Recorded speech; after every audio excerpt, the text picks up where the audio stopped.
Et je suis heureux de ce partenariat avec les Échos séries limitées parce que tout ceci va dans le bon sens. Le Yacht Club de France, quelque part, est le dépositaire des grandes valeurs de l'art de vivre de la mer, et il ressent comme aujourd'hui, alors dans l'objet social du début, c'était contribuer au développement de la navigation de plaisance. Aujourd'hui, la navigation de plaisance, elle a davantage des problèmes de place que de développement, de place dans les ports, de place sur les côtes.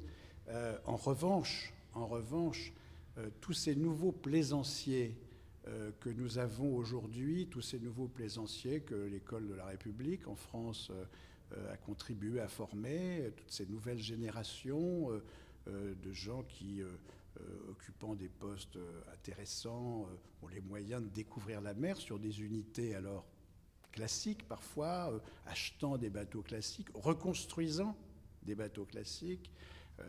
Ce sont des œuvres patrimoniales magnifiques. Tous ces nouveaux plaisanciers, souvent, eh bien, ils ne connaissent pas les clés. Ils ne connaissent pas, j'allais dire, non pas les bonnes manières, mais la bonne manière de vivre cet art de vivre sur la mer. La pêche, les pêcheurs, tout le long des côtes de France, ont été les maîtres, les enseignants des nouveaux plaisanciers de ces 150 dernières années. Les pêcheurs étaient à bord des yachts. Ils apprenaient à ces plaisanciers de l'époque comment on faisait marcher des bateaux à voile, parce qu'eux, ils allaient travailler tous les jours avec ces bateaux, et ils savaient bien, évidemment, l'enseigner. Oui, il y a là une mission du Yacht Club de France, avec des partenaires comme les Échos séries limitées, eh bien, de transmettre aux nouvelles générations toutes ces valeurs qui font toute l'importance de la navigation en mer sur toutes ces magnifiques unités.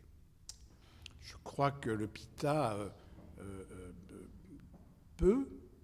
devrait être un instrument de la promotion du patrimoine nautique, du patrimoine représenté par toutes ces magnifiques unités construites il y a déjà quelque temps. Alors le patrimoine du bateau classique, il évolue avec le temps, évidemment. Demain, les bateaux classiques de demain, bon, ils sont les bateaux modernes juste d'hier. Il n'en demeure pas moins qu'il faut absolument sauvegarder ce patrimoine, et qu'un partenaire comme le vôtre, avec ses objectifs, j'allais dire, économiques, ses objectifs industriels, mais son image, car l'image des Échos séries limitées est une très belle image, va dans le bon sens et doit permettre de continuer à travailler utilement, efficacement, pour d'abord sauvegarder, puis promouvoir ce patrimoine nautique auquel les plaisanciers français et étrangers qui naviguent sur les côtes de France avec leurs beaux bateaux classiques restent très attachés. Le Yacht Club de France serait tout à fait heureux de suivre le PITA, voire de le précéder sur quelques autres bassins tels que les Anglais, Espagnols ou les Italiens, où nous avons des clubs alliés anciens, le Royal Thames en Angleterre, le Real Club Nautico de Barcelone, qui est le club du roi, auquel nous sommes associés, alliés depuis notre fondation, le Yacht Club Italiano, bien sûr. C'est d'ailleurs avec le Yacht Club Italiano et le Real Club Nautico que le Yacht Club de France a fondé en 1927 le Comité international de la Méditerranée, qui avait vocation à gérer la compétition à la voile en Méditerranée sur les côtes de ces trois pays, et qui depuis s'est spécialisé dans l'organisation, le contrôle des régates de bateaux classiques. Donc, bien sûr, il sera naturel de voguer à la voile vers ces nouveaux rivages. Le mot authenticity ou authenticité est un mot fort. Il pose évidemment des questions.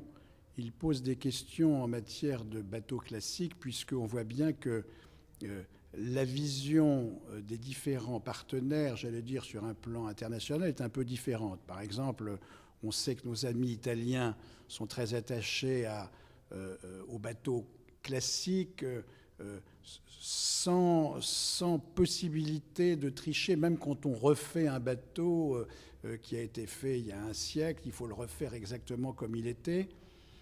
C'est pas sûr que ce soit possible. Les Anglais, eux, sont infiniment plus libéraux et pratiques. Du moment que c'est beau et que ça marche, que c'est pas fatigant, s'il faut mettre un mât en carbone et s'il faut mettre des winches électriques, si le bateau est beau, pourquoi pas, ils le font. Les Français sont un peu à mi-chemin de ces deux extrêmes.